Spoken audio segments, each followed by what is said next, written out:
this video, I'm going to be showing you how to make these scrubby washcloths or dishcloths, whatever you want to use them for. They're so easy.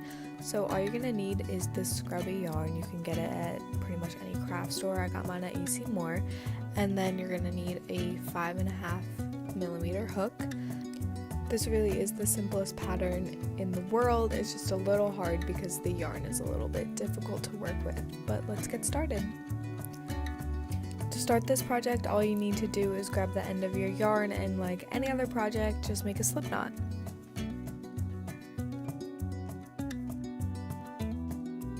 Next, you're going to chain however big you want this project to be. So I like a medium-sized cloth, so I'm going to make mine around 25 chains, but you can make yours bigger or smaller. It's really up to you. The count on the chain does not matter.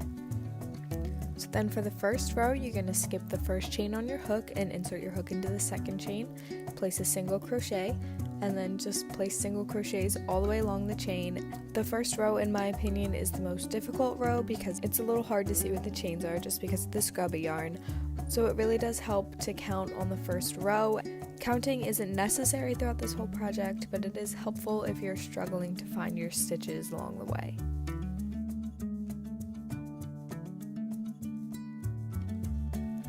So when you get to the end of the first row, all you need to do is chain up one and turn your work, and then make a single crochet into the first stitch on your next row. You're just going to single crochet all the way down this row and all the way down every row in this project. And once you have that first row of stitches, it's a lot easier to find where you need to place your hook. So from here on out, the project gets super simple. You just single crochet in every stitch along your chain. Because I chained 25 to start, I should have 24 stitches along my row.